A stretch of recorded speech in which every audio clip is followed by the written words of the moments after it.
alvorada, lá no morro, que beleza, ninguém chora, não há tristeza. Oi, gente, tudo bem? Estamos aqui em mais um episódio do nosso podcast Alvorada. É um episódio, dessa vez, que a gente vai falar sobre um tema bastante interessante, que é sobre violência nas escolas e adoecimento dos professores. Eu me chamo Sérgio Cunha. Vamos iniciar aqui com a professora Marian. Puder falar um pouquinho aqui para o nosso público. Olá, tá Sérgio. Contigo. Olá, todo mundo. Um prazer estar aqui, estar conversando com o pessoal da rede, professores, alunos, técnicos. E vamos aí, vamos conversar um tema difícil, triste, mas que precisa ser enfrentado, né? Essa questão tanto do clima da escola, né? Tanto do ponto de vista dos estudantes, quanto do ponto de vista dos professores. Pensar mais com um cuidado maior nessa condição atual dos professores, de sofrimento, quanto esse sofrimento ele tem aí dimensões objetivas e também subjetivas. Acho que é disso que nós vamos tratar hoje, né? Bom dia, né, Sérgio, bom dia, Mariana, bom dia a todos que estão nos vendo, ouvindo, enfim.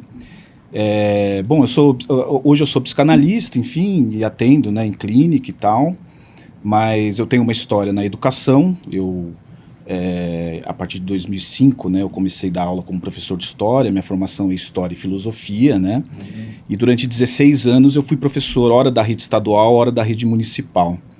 E esse trabalho de pesquisa que eu defendi, né, essa dissertação de mestrado orientada pela professora Mariana, né, o mal-estar dos professores da rede estadual de ensino, né, ela diz também sobre o meu percurso pessoal, que tem a ver com o meu mal-estar, o meu processo de adoecimento também nesse período aí de 16 anos na rede, né, e que me motivou, né, a pensar e refletir, ampliar as questões para não tomar como algo necessariamente único, né, e pessoal meu, né, vamos dizer assim, somente subjetivo, né.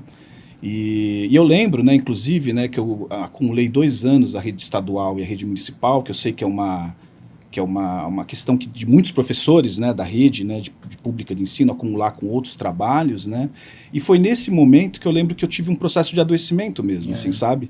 Tive processo, assim, depressivo, né, ansiedade, né, que chegou um determinado momento, eu trabalhava 12 horas por dia, né, 60 horas por semana, chegou um determinado momento que eu pensei, bom, é melhor eu parar aqui. Você sabe, Marcelo, desculpa te cortar, mas assim, uma das primeiras coisas que eu estava pensando nessa reflexão é como que a jornada de trabalho pode refletir, tem relação com o adoecimento do professor.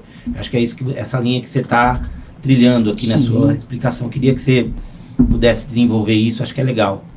Porque eu chegava na escola, né, do estado 7 horas da manhã, depois terminava lá minha jornada meio-dia, 1h, ia para a escola da prefeitura, né, e chegava em casa 8 horas da noite. Eu lembro que o que eu queria era dormir, né? Eu chegava em casa, dormia, e quando eu dormia e acordava, eu acordava estressado, né, como se o sono não fosse reparador, sabe?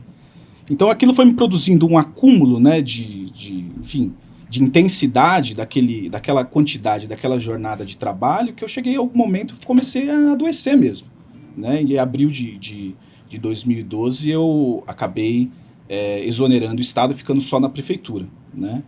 E é curioso porque em 2021, quando eu entro no mestrado lá na Unifesp, né, com a professora Mariana, eu tento negociar lá eu já atendia, né, porque é engraçado, porque esse adoecimento me levou até para psicanálise, né, porque em 2013 eu comecei a formação de psicanálise, estou há 11 anos fazendo formação de psicanálise, hoje atendo e tal, e em 2021 eu tentei negociar com a direção da escola a possibilidade de um afastamento, né, uma LIP, para poder fazer o mestrado com mais tranquilidade, e isso foi algo que eu conversei até com o supervisor da região. O supervisor disse para mim, não é possível. Isso não né? existe. Isso não existe, você não vai conseguir. Né? A direção também falou, como é que você vai faltar 2 vezes por semana para fazer as aulas da pós? Né?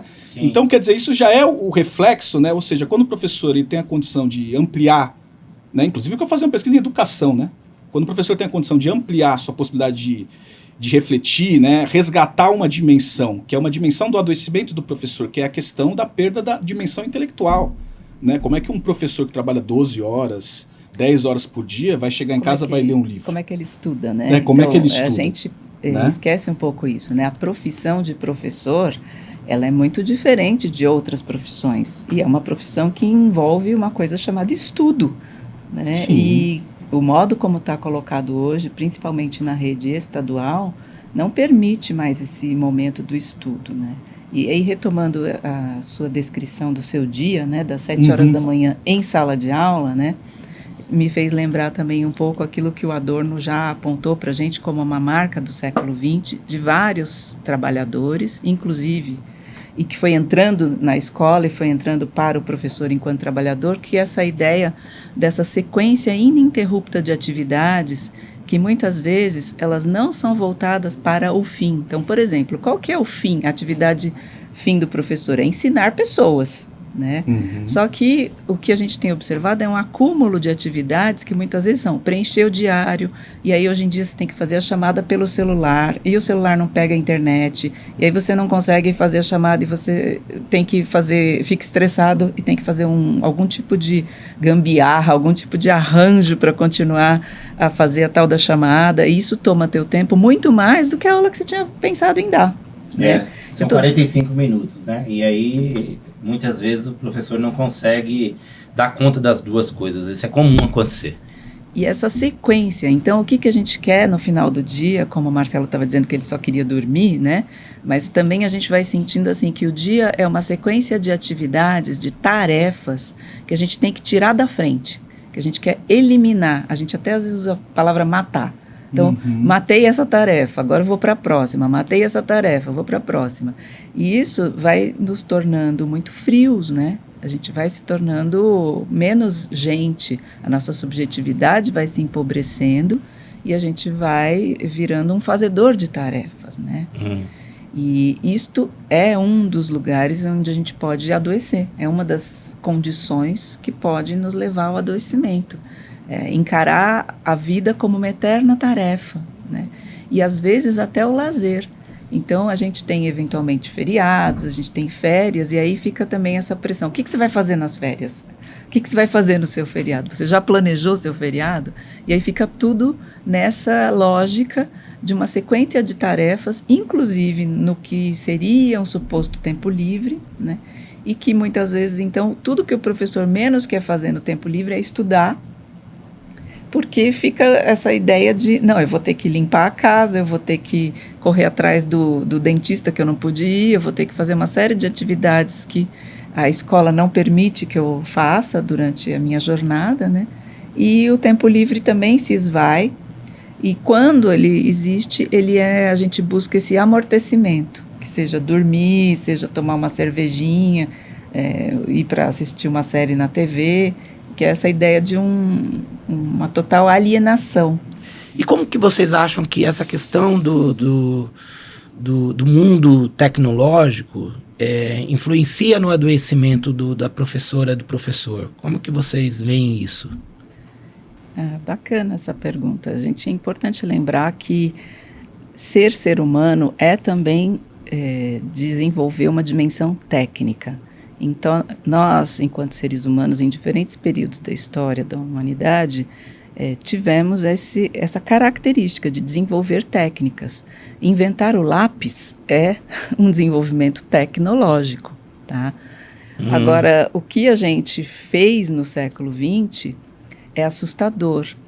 Tem um autor chamado Gunther Anders que vai dizer que as coisas que nós fomos capazes de construir tecnologicamente falando, elas estão acima da nossa capacidade de imaginar.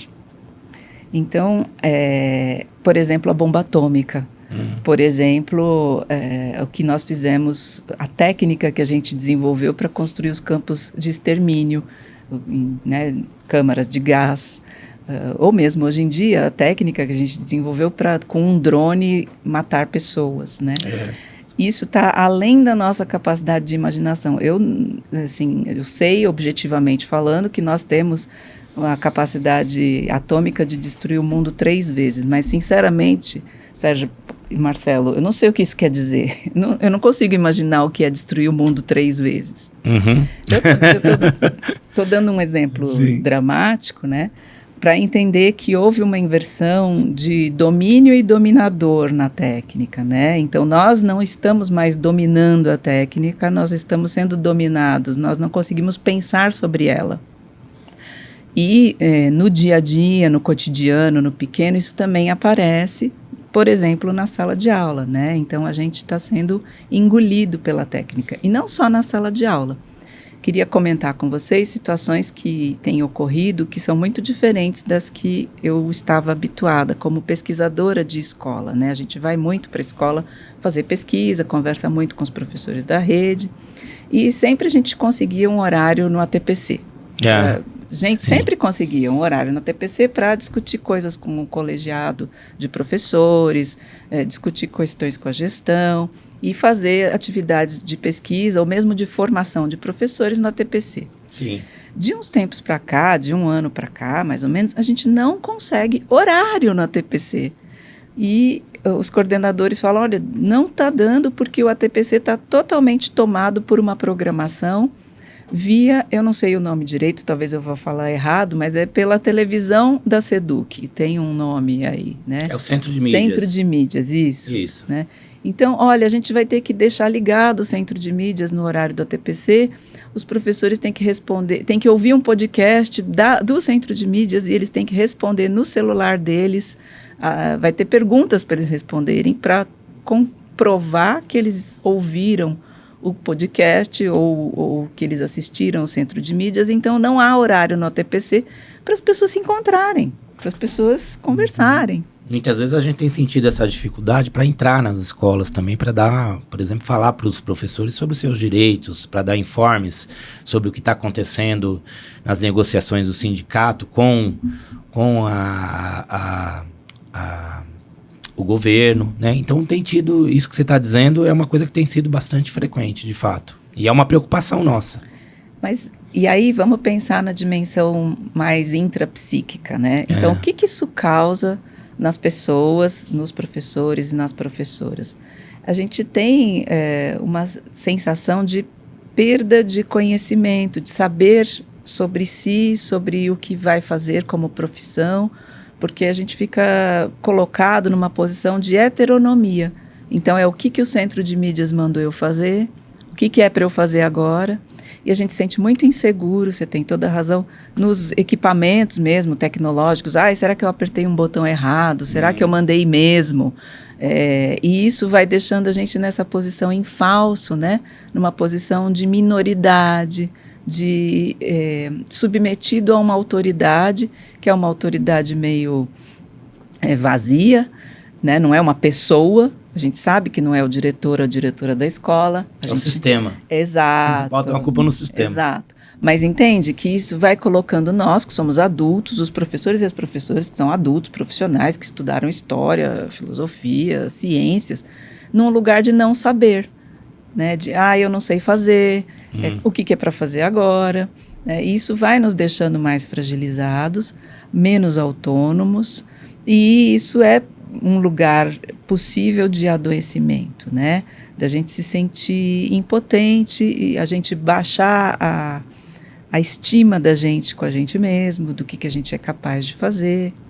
E, de fato, eu quero ressaltar isso, assim, essa mudança no ATPC é uma mudança no sentido, inclusive, de empobrecer as relações entre professores. Sim. Porque a sala dos professores é um lugar importante. É o lugar do cafezinho, é o lugar da fofoca, mas é o lugar da gente se sentir pertencendo a um grupo e da gente, de alguma maneira, se sentir acolhido e identificado com as dificuldades e também com os êxitos de uma classe, de um aluno. Quando a gente força os professores a ficarem cada um no seu celular respondendo, a gente tira a possibilidade desse encontro solidário, dessa sensação de pertencimento a uma classe, que é a classe dos professores. Sim. Né? Outro elemento, desculpa pegar aí o gancho, que a dissertação do Marcelo foi bacana para conhecer melhor, foi que a própria divisão no sistema da SEDUC de professores em categorias, e a categoria O, o eventual, isso também trouxe consequências para a noção de cada um desses professores e professoras sobre quem ele é e a relação que ele vai estabelecer com os outros professores e professoras, e que muitas vezes trouxe divisões dentro da categoria de professores. Sim. Não, isso é interessante, essa questão das categorias. Agora, a sua pesquisa, Marcelo, no aspecto da tecnologia, quais foram os elementos assim que mais te chamaram a atenção, assim, quando você, dentro dessa reflexão que a gente está fazendo? Bom, eu acho que esse é um tema muito importante, né, na atualidade, né, enfim, eu acho que é um tema também do sistema econômico que a gente vive em si, né, a gente sabe que a utopia do sistema econômico que a gente vive é poder controlar o trabalho, né? Sim. E do final do século XIX para o século XX, essa foi a grande questão, né, Fordismo, Taylorismo, Toyotismo hoje, né, então...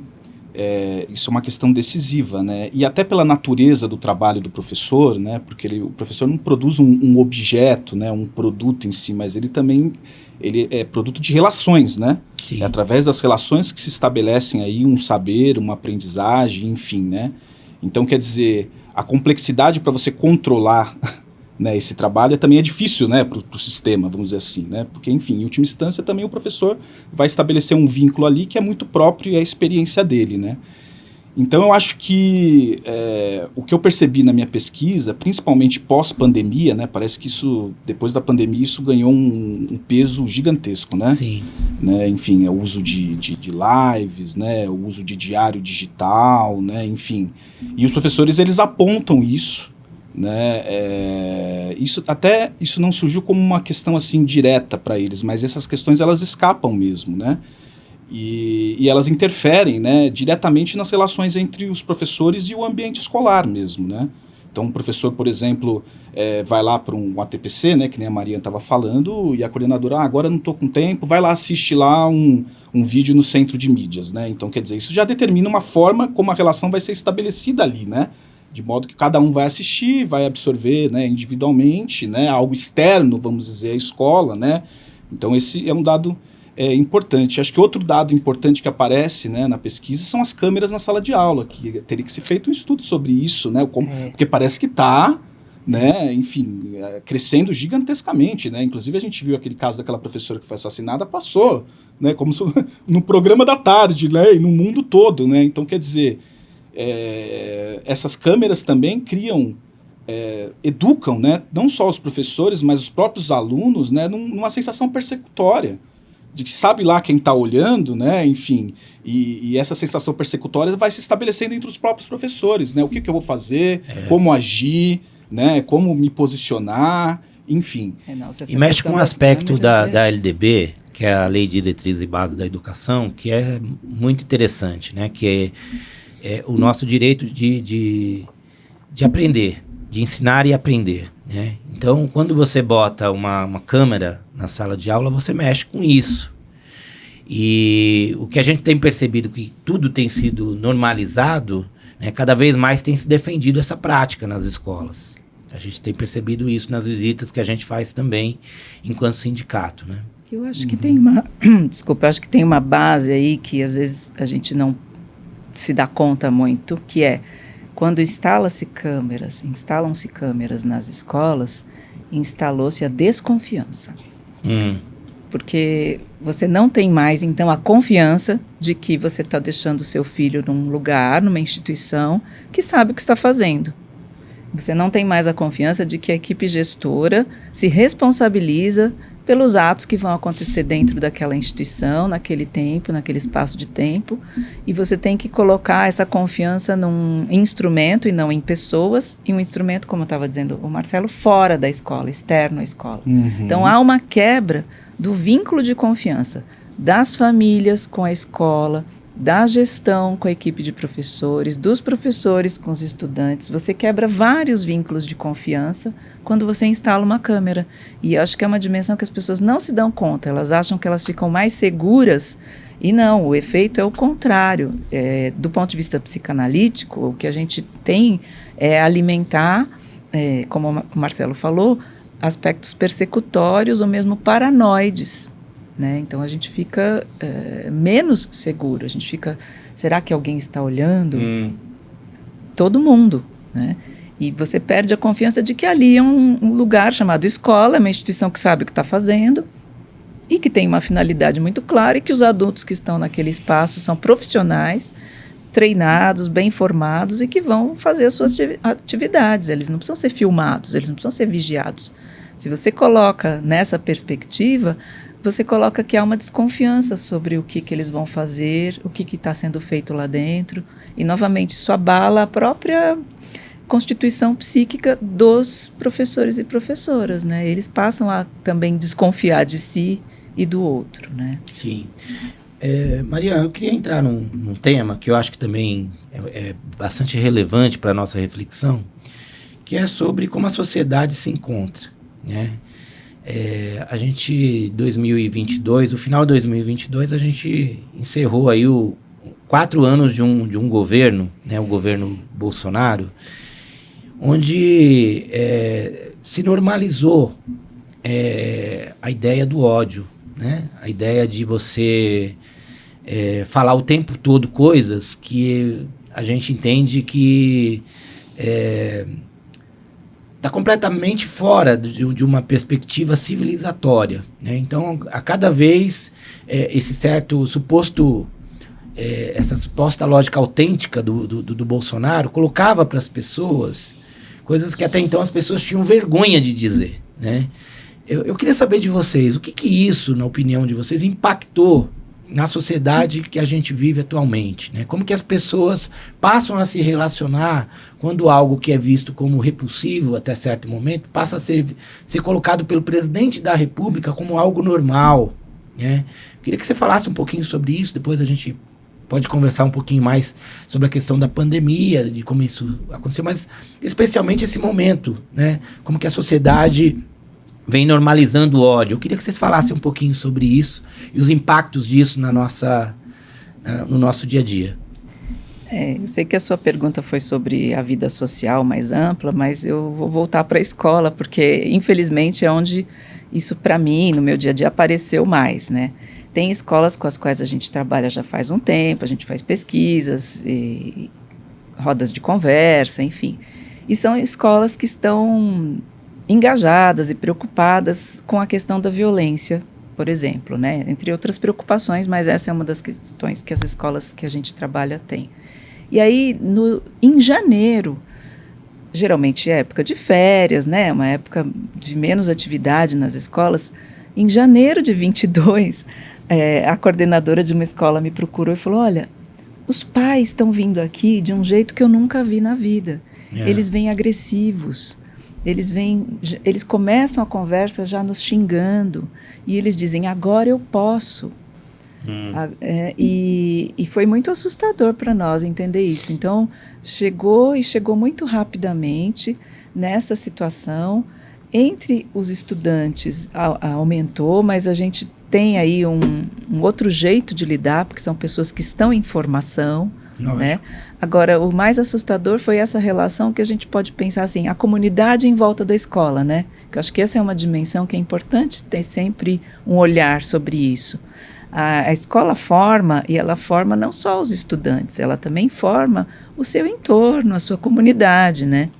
E essa comunidade, eu entendo também que as demandas dentro da escola são muitas, e que a prioridade deve ser a dos estudantes, mas a gente também tem que perceber o quanto nós, às vezes, falhamos nessa formação mais ampla da comunidade escolar.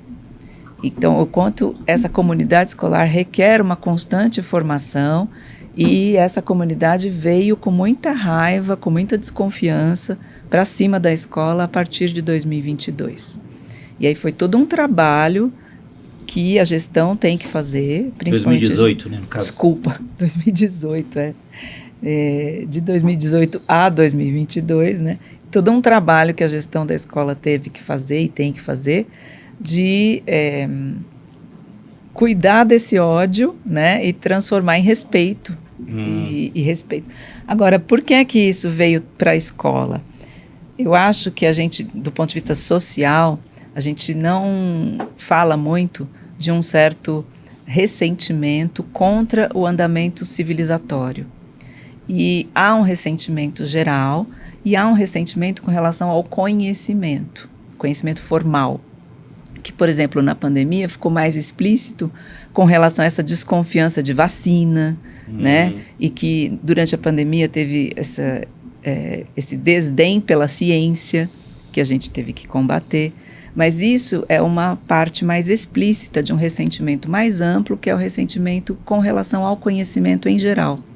E a escola, num bairro, ela representa o conhecimento, né? Que equipamentos a gente observa num bairro, que representam o Estado e o andamento mais organizado da sociedade? A gente tem o posto de saúde, a delegacia e a escola, como representantes dessas dimensões do andamento da sociabilidade da gente. E a escola representa dessas três instituições o conhecimento. Então foi sobre a escola que se despejou esse ódio, porque teve nesse governo Bolsonaro essa ideia de estudar para quê? Né? Olha lá, né? Não precisa de conhecimento, para que esse mimimi? Né? Então esse desprezo pelo saber, pelas formas organizadas, acumuladas da tradição da humanidade, daquilo que já se sabe, já se conhece. E isso ficou muito em cima da escola e, de novo, da figura do professor e da professora. Sim. E você, Marcelo, o que você acha desse momento que a gente vive, né? Na perspectiva de que a sociedade do ódio, uma escola, uma sociedade violenta, gera uma escola violenta? Eu acho que uma das conclusões da minha pesquisa é essa, né? De que determinada dinâmica social regressiva, vamos dizer assim, interfere diretamente na sociabilidade do interior da escola, né? Tanto do ponto de vista social mais amplo, quanto do ponto de vista do interior da escola, né? Agora, eu pensando assim também do ponto de vista mais da escola, né, que de certa forma a gente está falando do social, né, ao falar também desse microcosmo que é a escola, que acaba refletindo a complexidade que é a sociedade, de certa forma, né. Eu acho que tem 2 pontos assim que dá para pensar, que a minha pesquisa, ela não tratou necessariamente os professores como um objeto, né, de estudo. Eu também refleti com eles a respeito. É como se eles pudessem ampliar o meu olhar, esses 8 professores entrevistados pudessem ampliar o meu olhar sobre o funcionamento escolar, né? E tem um tópico na minha pesquisa que fala sobre a relação do mal-estar e do desamparo, né? Desamparo é uma categoria importante, né, do Freud, que tem a ver com uma dimensão constitucional primária, né, daquela fusão inicial, né, da mãe e do bebê, e do processo gradual de separação, né, que vai se perdendo aquele amparo e a gente vai constituindo um desamparo para entrar no mundo da cultura, né? Mas aquilo fica em nós, né, essa dimensão primária, né, do desamparo, que é importante, porque nos movimenta no mundo, mas ao mesmo tempo, se intensificado, também mobiliza ideias, né, ideologias, né, ou pensamentos nostálgicos de um passado que a gente teria vivido melhor, né, que são dimensões primitivas nossa mesmo, né. O Freud vai discutir isso em Futuro de uma Ilusão, né, Psicologia das Massas, né, etc. e tal. E os professores comentam isso, né, nesse tópico, o quanto, né, essa dimensão do desamparo que deveria movimentar o professor para ele poder construir, criar algo, né, diante dos não saberes, das incertezas da sala de aula, acaba pela intensidade, né, da precarização do trabalho, das privações, né, vamos dizer assim, civilizatórias, acaba produzindo justamente dimensões regressivas nesse professor. Ou seja, esse professor, de certa forma também, ele reivindica, né, uma escola, por exemplo, autoritária.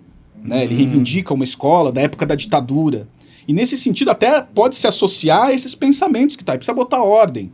Alguém precisa fazer alguma coisa, tem que ter um salvador. A busca de um grande pai, né? A busca de alguém que vai resolver. E a gente vive isso no conjunto da sociedade, né? Essa dimensão desse ressentimento, essa dimensão desse desamparo, alguém precisa fazer alguma coisa. E aí a gente vê as maiores barbáries e atrocidades que acontecem quando alguém resolve fazer alguma coisa. Né? Então isso é um dado interessante que aparece na pesquisa, que está diretamente relacionado ali ao modo de funcionamento escolar, mas que a gente pode ampliar, né, para as questões que a gente vive, né, inclusive dessa dimensão do ódio, né, enfim, da pessoa ser privada de alguma coisa, então ela quer, através de outro, né, que é uma forma do ressentimento, resolver uma dimensão pessoal dela, né, enfim.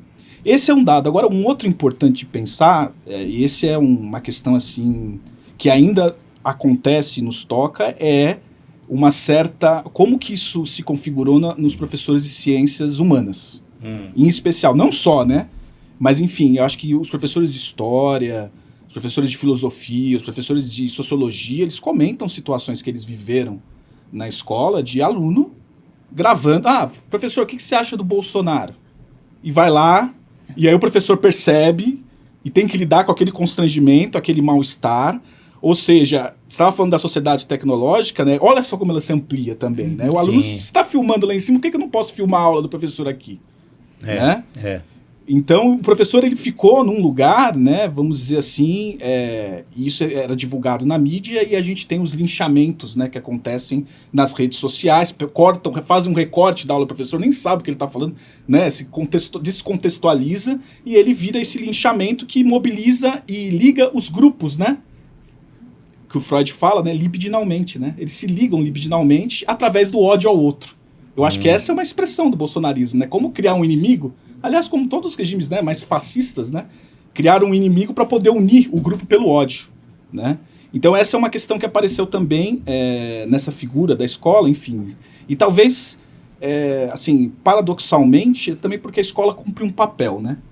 Ela é atacada assim, porque qual é a instituição que tem um lastro social que a escola tem também, né? Assim, a gente estava conversando das ocupações de escola em 2015, né? Qual é a instituição que tem aquele lastro, né, que teve aquele apoio, né, de movimentos de estudantes, né? Então, ela é atacada também porque ela também cumpre o papel da reflexão, da crítica, enfim. Ela tem um marco civilizatório muito importante, né, distinto, por exemplo, de uma delegacia de polícia ou de um postinho de saúde, né? Ela tem um outro lugar aí que e às vezes as escolas profundo, organizam até o bairro, né, Maria? Dependendo como a escola se organiza, ela organiza o bairro mesmo. E é esse tipo de escola que a gente defende, né, gente? E que está se perdendo, infelizmente. Eu acho que é uma disputa que a gente tem que continuar realizando, mas a gente sempre defendeu essa escola que a comunidade esteja junto. Eu sou fruto disso. Eu mesmo, a escola que eu estudei foi a escola em Pedro Táxi, em Guaianazes, é a escola que eu estudei, e depois é a escola que eu fui ser professor. E continuo professor efetivo nessa escola até os dias atuais. Meu cargo continua nessa escola. E o que me vem nas minhas memórias afetivas da escola é justamente esses momentos de gincanas, onde a gente organizava junto com a comunidade, que a gente organizava as prendas e ficava aquela competição, digamos assim, mais gostosa mesmo, da gente querer fazer com que as coisas acontecessem na escola. Isso se perdeu muito. Então, resgatar essa coisa da escola humana, pautada no humanismo, eu acho que é um grande desafio, sobretudo nesses tempos que a gente vive, que a gente precisa, de alguma maneira, fazer da tecnologia algo que contribua para mais humanismo, né? E não que o sistema nos dificulte a vida, né? Como a gente estava brincando agora há pouco. Mas eu acho que é um desafio que tem que estar no estudo dos professores, e isso a gente percebe que está se perdendo, é uma preocupação. Não é que está se perdendo, há uma política pública orientada numa direção oposta a isso. Então, veja a BNCC, veja a reforma do ensino médio, né? Então, não há interesse na estrutura que está se propondo para a dimensão do sonhar, do imaginar, do pensar. É simplesmente um fazedor de coisas que a escola está buscando formar a partir dessas políticas públicas que estão sendo implementadas, né? Empreendedorismo. Sim. Então, são dimensões rasas, superficiais do humano, que deixam esse desamparo que o Marcelo estava falando muito à mercê de a possibilidade de se aglutinar por meio do ódio e por meio dessa busca por um líder salvador.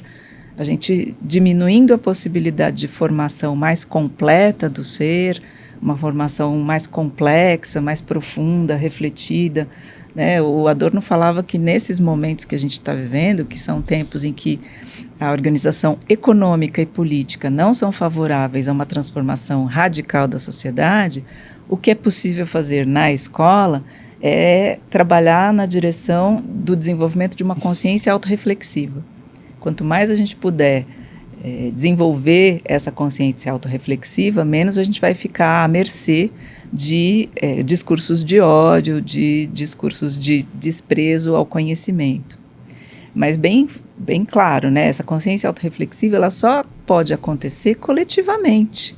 E ela só pode acontecer se a gente também apresentar aos educandos essas dimensões para além de um conhecimento meramente técnico. Né? Não estou desprezando o conhecimento técnico, ele é importante.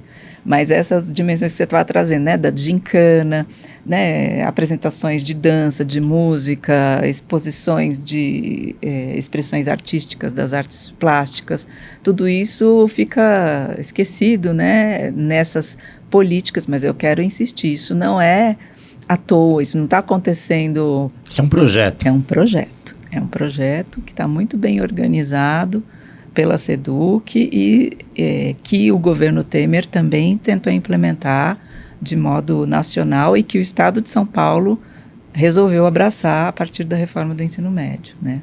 Sim. E falando da reforma do ensino médio, né, que eu acho que é um tema que também acaba aparecendo bastante, tem havido bastante questionamento, né, muitos questionamentos por parte dos estudantes em relação aos itinerários que pouco tem a ver com a realidade que eles vivem e tudo mais. Como que vocês acham que isso impacta, né, no dia a dia da escola, na opinião de vocês? Eu penso que a gente tem que dar um passo para trás e observar o cenário mais amplo, que é o seguinte: durante muito tempo, no último século, a gente associou a ideia de escola e trabalho. Então, vai para a escola, se forma, que você terá trabalho. E é na escola que você vai ter ali a qualificação para as demandas que o trabalho terá. E o que a gente foi vendo ao final do século XX foi esse divórcio, essa separação, ou seja, o trabalho que é executado, ele tem pouca ou nenhuma relação com aquilo que estava sendo ensinado e ofertado pela escola. Outro fator importante não há trabalho para todos, e não haverá. O aprofundamento desse modo capitalista tardio, que a gente tem chamado de neoliberalismo, ele tem como característica ter um contingente cada vez maior de pessoas sem trabalho, que são os chamados inempregáveis, enfim, tem vários nomes para isso. O jovem e a criança que entram na escola, quando eles estão no final do segundo ciclo do fundamental, quando eles entram no ensino médio, eles já perceberam isso. Eles não são tolos. Lógico. Né? Então, o que eu vou fazer aqui na escola se não é a garantia de uma empregabilidade? E aí eu acho que nós temos uma oportunidade, que é, de novo, o cultivo de si, a autorreflexão, a possibilidade de, a partir desse encontro da escola, a gente poder trabalhar a formação de um sentido mais amplo, uma formação estética, ética, teórica, sim, né? E exatamente essa oportunidade que a gente está perdendo por conta desse aprofundamento por exemplo, né, nessa reforma do ensino médio, de uma visão de mundo sempre muito fragmentada, muito pragmática. Aligerada, e a gente sabe que não existe a possibilidade de escolha de percurso formativo, coisa nenhuma. Distante. Na sua região você vai ter uma escola e aquilo que a escola determinar é o que vai ter, né? Mas os jovens e os pré-adolescentes, eles não são tolos, eles percebem essa falácia. Né? Essa manobra. E é muito interessante como eu queria chamar a atenção para os movimentos de resistência, seja dos jovens, seja dos professores, né? Então, por exemplo, um professor que é um professor de história está sendo colocado ali para dar uma matéria, esses nomes de matérias que eu nem sei dizer mais agora que tem, mas a gente sabe pela mídia, né? Tem matéria dizendo como você trabalhar em pet shop, como fazer manicure, enfim. E aí esse professor é deslocado para esse tipo de matéria e os alunos, às vezes, isso que eu gostaria de ressaltar, né, fazem um combinado com o professor e falam, vamos ter aula de história? Isso é muito interessante, é um movimento de resistência que tem que ser né, observado e celebrado, né, porque o jovem tem noção de que algo está sendo tirado dele, algo está sendo roubado, que é o direito ao conhecimento, que é o direito a pertencer à tradição de conhecimento, a receber e processar, produzir, pensar tudo que a humanidade já sabe sobre história e que ele sabe que ele não está tendo. E mais, né? A gente sabe disso, eu estou chovendo no molhado, mas é importante falar. Um aprofundamento da diferença da escola do rico e a escola do pobre. Sim. Porque também o jovem da escola pública sabe que os estudantes de algumas escolas particulares, não todas, é importante frisar isso, né? Para não ficar também idealizando. Tem muita escola privada que é ruim e que não oferece nada, mas o estudante da escola pública sabe que algumas escolas privadas estão aproveitando essas horas, o aumento das horas, para ter mais aula de história, mais aula de física, e não essa, como pentear cachorro na pet shop. Você quer falar um pouquinho, Marcelo, sobre essa questão polêmica da reforma do ensino médio, que nós temos defendido a revogação, e muita coisa tem acontecido em torno disso, e acho que a resistência ela é muito grande. De fato, os estudantes têm se movimentado, os próprios professores, mas é importante vocês falarem. Eu acho que os estudos da Repu, né, que tem trazido aí as notas técnicas, né, a respeito dos itinerários formativos, né, e de quanto tem faltado professores, né, para suprir essas aulas novas, né? O quanto isso fragmenta também, né, pela própria quantidade de assuntos, né, que poderiam ser discutidos, por exemplo, na sociologia, poderiam ser discutidos na história, né, e se fragmenta também com o objetivo de uma perspectiva de conhecimento também, né? Interessante pensar isso também, né? E também essa questão de um professor, né, que a gente vê esse modelo de um professor dar vários, né, tipos de conteúdos diferentes, né, enfim, como é que ele vai preparar isso, né? Parece que é tudo feito de fato para que se perca essa dimensão mais intelectual e a autonomia docente mesmo, né, da capacidade de reflexão, dele construir um currículo, dele construir um conteúdo, né? Como é que ele vai dar, por exemplo, teve uma situação de uma pessoa estar com 10, né, cursos diferentes, né? E também um processo, né, que a gente pode pensar um próprio processo de adaptação do professor, né, no sentido de que eles oferecem o currículo e depois oferecem cursos fora, né, vamos dizer assim, de formação, óbvio, com uma série de interesses a gente pode pensar, né, de quem dá essas formações, e o professor vai achando que aquilo facilita o trabalho dele, né? Você vai educando também o professor a acreditar que, bom, tá aqui, tá os slides prontos, né? Eles entregaram, vamos aqui dar as aulas, né? Você também educa, né? O papel da escola, que era dar uma formação continuada para o professor, fica estabelecendo essas lógicas compartimentadas, né? Ora é o centro de mídias, como um professor externo, né? Ora é uma formação que tem que dizer o caminho que você tem que seguir, né? Ou seja, o espaço de reflexão, que é o espaço fundamental dentro da escola, né? Com a particularidade que tem cada escola com relação à sua territorialidade, o seu território, né? O seu bairro, né? Acaba se perdendo, né? Então eu acho que essa reforma do ensino médio ela entra nesse contexto mais amplo, né? Desses processos aí de perda mesmo da autonomia docente, né? É por isso que a luta pela revogação ela tem dado passos importantes, né? A gente tem percebido que esse tipo de escola não, primeiro, é uma falácia, né? Não tem trazido as respostas que de fato os estudantes precisam, né? Porque vai ser diferente, porque aquele tipo de ensino médio onde o aluno não refletia sobre o seu dia a dia, não é verdade que isso está acontecendo agora. Então, acho que a luta que está se travando, ela tem dado passos importantes. Gente, o tema que eu quero abordar aqui é um tema triste, mas ele é um tema que a gente precisa refletir.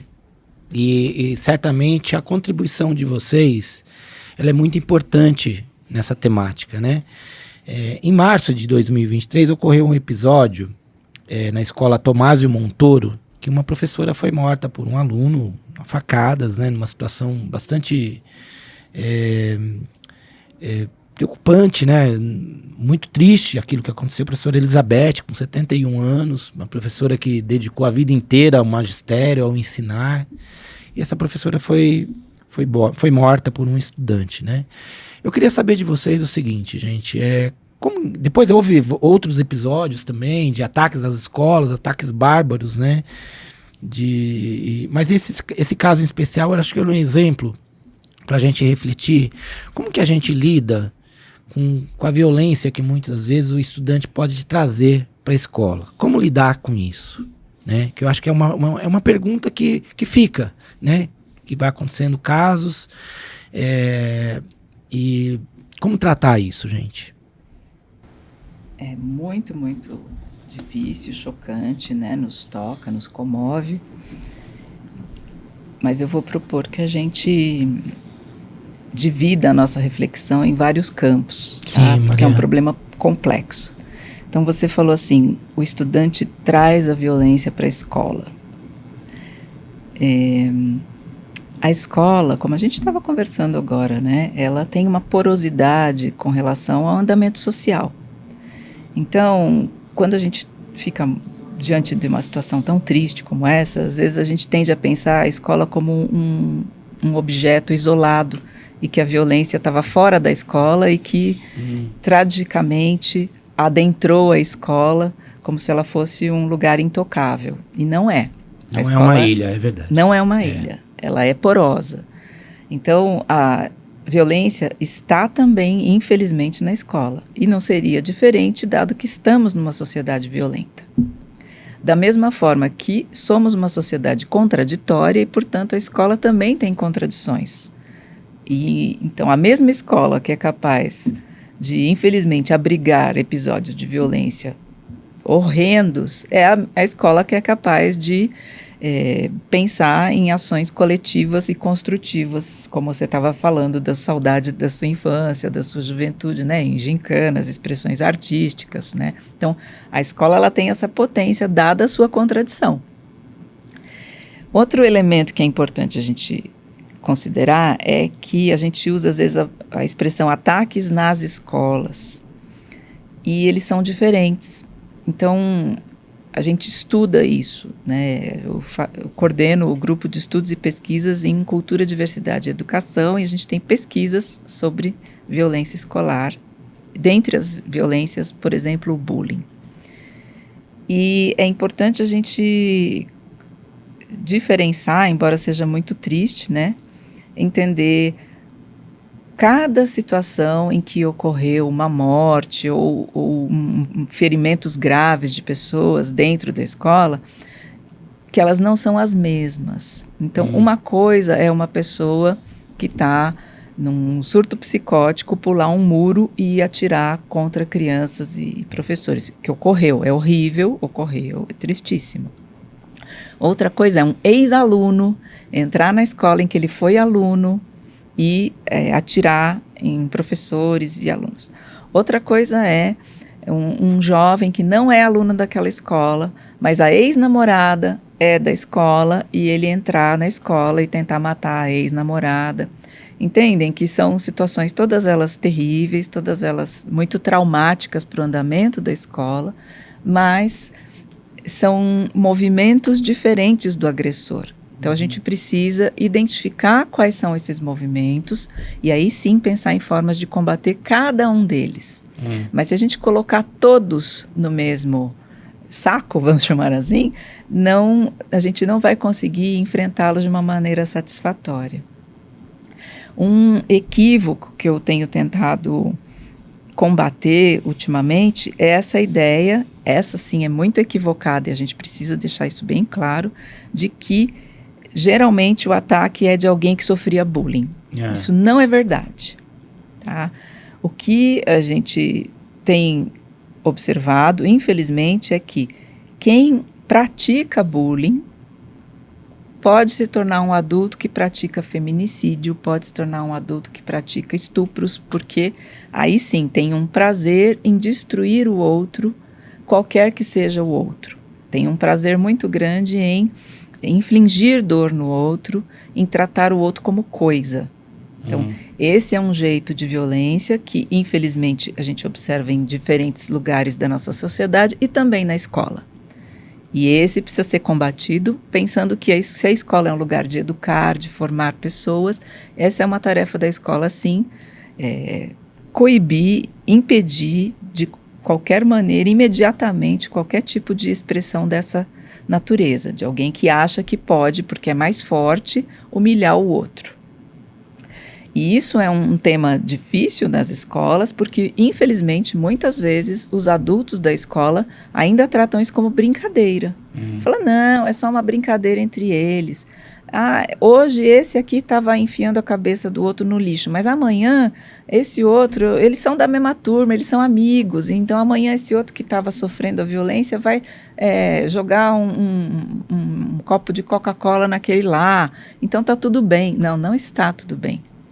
Esse andamento é um andamento preocupante e é tarefa da escola, sim, se debruçar sobre isso. Isso não é civilizatório, isso não é formação. Você achar que é normal uma pessoa usar a força para humilhar a outra sem motivo aparente, só por diversão. Podemos dizer que a gente precisa criar um pacto civilizatório? Exatamente, né? É necessário, sim, e não é só tarefa da escola, é uma tarefa da sociedade, mas também é tarefa da escola, porque infelizmente também às vezes a gente ouve da escola essa ideia de que isso aconteceu porque fulano tinha uma vida violenta fora da escola e ele trouxe a violência para dentro da escola. Então, não é verdade. As pessoas têm condições de vida muito diferentes umas das outras, têm condições problemáticas de vida, sim, em que a violência doméstica pode ser mais frequente para um aluno do que para outro, mas isso não exime a escola de se responsabilizar de que naquela escola, naquele momento de aula, não se faz essas coisas. Ou seja, fazer um novo pacto ali, sim, de que isso aqui é inadmissível. Porque dizer que o problema veio de fora, infelizmente, às vezes, é também continuar pactuando para que esse problema continue ocorrendo dentro, né? E isso não dá boa coisa, isso não vai levar a boa coisa, né? Agora, também entender que são diferentes maneiras de ataque contra a escola, né? E lembrar que tem uma dimensão mais ampla, vamos dizer assim, de um clima cultural geral, que você mesmo estava levantando, que a partir da eleição desse grupo de pessoas que divulga o ódio, que se celebra o ódio, esse clima cultural geral ficou contaminado, entendendo que é legítimo, sim, usar da violência. E a gente não pode esquecer também que, enquanto formação cultural do nosso país, embora a gente tenha expressões muito genuínas brasileiras, mas nós também estamos constantemente sob a influência de outras culturas, sobretudo a estadunidense. Sim. E lá a gente tem, tragicamente, tristemente, como uma prática comum, corriqueira, esse tipo de entrada em escola de pessoas atirando, atacando, né?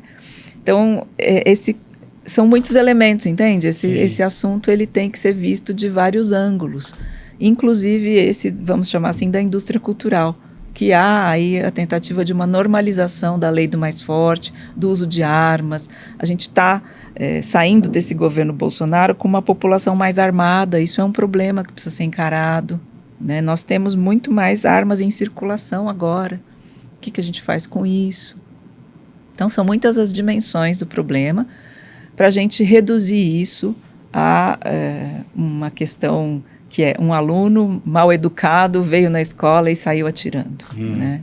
É muito mais complexo, né? E, Marcelo, o que você acha, na sua opinião, como que a gente combate, né? A Mariana colocou vários pontos aqui, né? Abriu o leque para a gente sobre o que significa essa questão da violência na escola. Qual que é a sua opinião sobre? Eu concordo, né, com a construção, né, que a Mariana faz, né, nessas conexões, né, com a sociedade, né, e como a escola não está fora disso, né. Eu queria, na verdade, acrescentar, pensar, né, pensando aqui na pesquisa, né, você sabe que eu uso um termo destrutividade, né. Na minha pesquisa, enfim, que é uma categoria, a gente pode pensar, uma categoria freudiana, né, de um certo desligamento, né, tanto do professor, né, consigo, quanto com o outro, né. E as pessoas que leem, né, a dissertação, às vezes que não são da educação, ficam muito surpresas com o que é falado pelos professores, assim, né? É muito impactante, né, de certa forma, o conjunto de violências que existe na escola hoje e que, óbvio, né, a gente tem esses momentos assim que ganham repercussão nacional, mas eles acabam, vamos dizer assim, ocultando, né, o conjunto cotidiano de violências que existem na escola e como a comunidade lá escolar vai lidando com isso, né? Às vezes de forma inadequada ou às vezes na impossibilidade de fazer de outra forma por causa justamente do que a gente está discutindo aqui da precarização do trabalho, né? Mas isso forma uma subjetividade, né? E isso aparece na fala dos professores. Inclusive é interessante pensar que eles usam termos, às vezes quando vão se referir à escola, termos de guerra, né? Tô no front, né? Vou afiar a espada, munição, né? Parece que é uma guerra do ponto de vista imaginário para a gente entender o que está acontecendo, né, nas escolas, né? E nesse sentido a gente pode pensar que há uma falência mesmo, né, da cultura, uma falência da simbolização, né, de dar conta disso, né? Então teve um professor lá que foi ameaçado por um aluno, ele chegou na direção e a direção falou, não tem o que fazer, ele foi fazer um boletim de ocorrência. Então, quer dizer, as questões estão fora da escola já, é como se a escola transbordasse, né, de uma série de situações, óbvio, situações de conflito que fazem parte da natureza da escola também, porque a escola é um espaço de conflito e é através desse conflito que é possível criar alguma coisa, né? Afinal, é dessas experiências que a gente está falando, mas a gente está falando de situações, né, que extrapolam a escola, né? E isso se expressa também entre a direção e os professores, entre os professores, né? E isso tem um impacto na própria, eu acredito, na própria forma como o aluno olha a escola, né? Então, quer dizer, dependendo das exposições individuais de todos, né? Tô falando da gestão, dos professores, dos alunos, você pega um ambiente precarizado, essas exposições se acentuam. Sim. É muito claro isso. É o que eu vejo na minha pesquisa. E cada um vai se defendendo da forma como pode. Vai construindo estratégias de defesa e mecanismos de defesa. O adoecimento pode ser um, mas tem outros. Por exemplo, a indiferença. Por exemplo, a desafetação. Por exemplo, a cisão do sujeito, a cisão do eu. Né? O sujeito passa a ser dois dentro da escola. Dentro da escola eu sou um. Fora da escola, sou outro. Ele cinde a vida dele e isso tem repercussões, inclusive nos sonhos, como a gente pôde ver aqui. O professor deixa de sonhar, inclusive. Afeta tão profundamente o psiquismo inconsciente do professor que ele reprime uma dimensão que é uma dimensão fundamental nossa de criação, onírica, né? Criativa, né? De reparação. A pessoa... É que nem eu, né? Que tava lá, vou pra casa, vou dormir. Vou dormir, né? Porque tô tão cansado que... Isso. Então, quer dizer, como é que esse ambiente vai dar conta? Óbvio, a gente tem uma violência que nem a escola dá conta, é evidente. Mas como é que esse ambiente vai dar conta desse conflito e dessas violências? Ele vai, de certa forma, elevá-la, né? Vai produzir um grau muito mais elevado disso, né? Então, eu acho que eu queria acrescentar isso, né, do que a Maria falou, porque é o que eu estou percebendo, né? Fala-se muito de uma certa violência que é mais midiática mesmo, e ela é pesada, mas a violência na escola, ela é, como eu uso o termo aqui, destrutiva mesmo. Destrutiva. Tá. Legal. Eu tenho aqui algumas perguntas dos nossos ouvintes. Olha, tem uma pergunta aqui do professor Josafá. O professor Josafá, ele é professor de Educação Física de São Miguel. Queria parabenizar aí o coletivo, o APUESP na Escola e na Luta, pela iniciativa. A minha pergunta para as palestrantes com o nível de adoecimento, né, dos trabalhadores e trabalhadoras da educação pública, como que vocês imaginam a repercussão desse adoecimento na formação de crianças e adolescentes, né? Qual o impacto que vocês acham que isso pode proporcionar numa geração que vivenciou a pandemia e que agora, de alguma maneira, se depara com um conjunto imenso de trabalhadores e trabalhadoras em educação com agravamento da saúde? Um abraço, Josafá. Acho que a gente podia pensar também o modo como essa sociedade se organiza, talvez ela seja voltada para o adoecimento. E que seja é triste falar isso, mas talvez seja o modo como se espera que o indivíduo fique hoje, adoecido. Porque o indivíduo adoecido vai ter ali uma condição de submissão ao andamento desta sociedade para que nada se transforme. E a tentativa do indivíduo adoecido se curar nesta sociedade é apenas ele voltar a ficar funcional, adaptado e voltar a produzir dentro desta sociedade, né? Seja professor, seja o que a gente está ensinando para o estudante a partir disso, porque essas condições que o Marcelo bem aponta, né, de cisão, de uma destrutividade muitas vezes não falada, né, e reprimida, é obviamente que isso vai ser ensinado para o aluno. Ele está vendo o adulto ali, que é modelo dele, todo dia adoecendo e reproduzindo essas condições de adoecimento, seja do adulto professor submetido a pressões da SEDUC, da gestão, seja o adulto professor reproduzindo isso na sala de aula com os seus educandos, né? Mas eu acho que o cenário geral que a gente poderia se perguntar é o quanto adoecer talvez seja um projeto para, né, dadas as condições de vida nesse capitalismo tardio que a gente está enfrentando. E dentro desse projeto, o que a gente está entendendo por saúde, o que a gente está entendendo por estar curado, muitas vezes é estar, na verdade, cindido, apartado dos próprios afetos e funcional, meramente produtivo para essas tarefas mais imediatas e tarefas que muitas vezes não têm sentido, são tarefas que têm um fim em si mesma e não uma melhoria da humanidade, né? Como as palavras trazem muitos significados, né? Apartados dos afetos. Eu sinto que isso está muito presente na escola hoje, né? Cada vez se aparta mais as pessoas dos afetos. E isso é um problema sério. Um bom professor é aquele que entra, vai lá, e às vezes eles falam assim, vou dar meu recado e vou embora, né? Mas supõe-se uma frieza às vezes, né? Exatamente. Acrescentando aí o que a Maria falou, acho que tem uma questão assim interessante de pensar que isso produz um certo estranhamento entre os professores mais novos e mais velhos também, né? Isso foi um dado interessante da pesquisa, que a gente entrevistou professores com longa jornada e professores que estavam iniciando, né? E isso produz, assim, uma certa relação ambígua, né, desses professores, que eles começam a visualizar esses professores como eles vão ficando com o tempo, né, cindidos, né, às vezes adoecidos no sentido de que, para evitar um adoecimento mais drástico, fica funcional, né, vai respondendo à instrumentalidade da burocracia. Bom, a escola quer isso, então eu vou fazer isso, porque aí eu não vou ter muitos problemas, né. E aí os professores mais novos produzem algo que é um estranhamento mesmo dessa relação, ao mesmo tempo tem que lidar, né, com esse professor que constitui um grupo, né, então há uma série de relações às vezes que vão se estabelecendo, de divisões, né, no próprio corpo docente, né, por essa perspectiva de tempo, né, e mais tempo é lidar com mais intensidade do mal-estar, quanto, obviamente, que a gente está comentando, né, essa questão contratual também, né. Acho que essa questão contratual, ela produz uma identidade também do professor, né?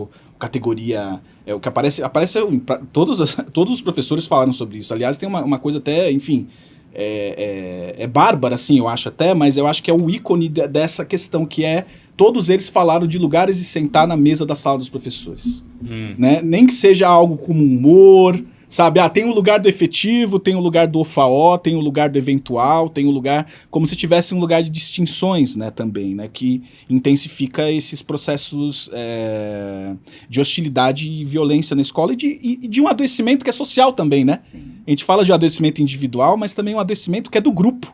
Sim. Talvez esse seja até pior, né, mas porque o grupo também se liga libidinalmente, às vezes pelo ressentimento, ou se liga libidinalmente por esses lugares de distinção, né, e vão produzindo gratificações às avessas, né? Eu estou num lugar, o outro está em outro, né? Eu tenho mais vantagens, o outro não tem.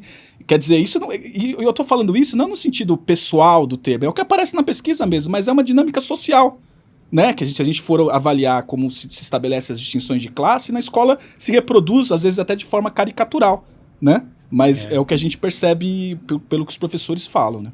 Tá, legal. Gente, Mariana, se os professores que se interessarem por fazer um convite para os ATPCs, para que essas reflexões possam ser feitas. Como que eles devem fazer, no caso, para entrar em contato, para a gente desenrolar, digamos assim, essa possibilidade?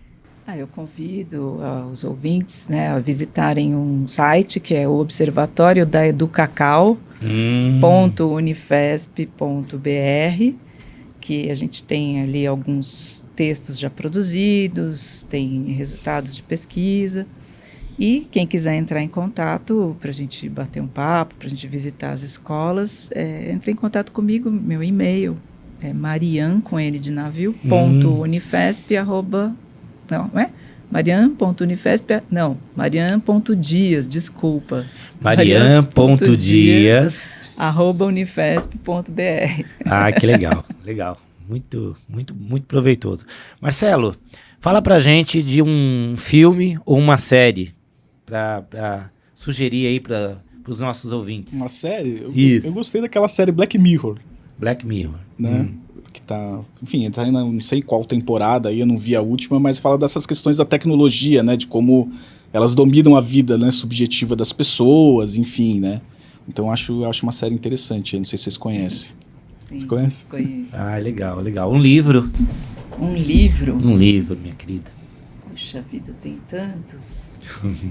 Eu convido, né, os professores, professoras a devanear um pouco, sonhar um pouco. Eu recomendo o livro da Ana Limuja sobre sonhos Yanomamis. O livro se chama O Desejo dos Outros, que ela fez um trabalho primoroso, é a tese de doutorado dela, sobre a capacidade de sonhar, como é que isso é pensado na cultura Yanomami, para a gente poder resgatar um pouco essa dimensão, né, do professor ser alguém que estuda e é curioso sobre o mundo e olhar outras coisas. E se me permite a sugestão de um filme, um filme chamado A Caça. É um filme antigo, acho que é de 2012, se eu não me engano, que é sobre um professor de educação infantil que supostamente abusou sexualmente de um aluno. E como a comunidade começa a agir com ele, né? Interessante, hein? Muito interessante. Um tema que tem sido abordado bastante no jurídico do sindicato, né? Essa questão do assédio sexual nas escolas. E uma boa pedida aí. Valeu, muito obrigado. Gente, eu queria que vocês falassem aí os últimos, né, dessem as considerações finais dessa oportunidade que a gente teve, dessa experiência de hoje. Primeiro, agradecer imensamente a participação de vocês, né, e queria que vocês falassem um pouquinho aí das impressões, o que vocês acharam aí desse momento.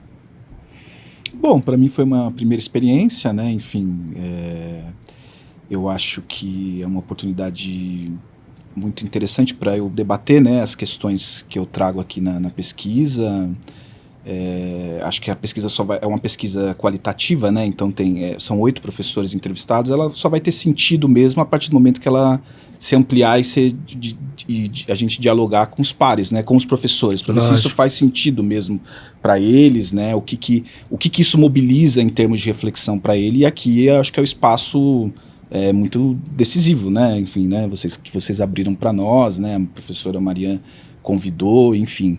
Então eu fico muito grato, né, de poder ter tido a oportunidade de dividir com vocês algumas ideias, né, com você e com o público. Para entrar em contato com você, Marcelo, você quer deixar algum e-mail, algum eu posso deixar o e-mail, né, Marcelo Tomassini, né, com 2 S, né, TOMASSNI @yahoo.com.br.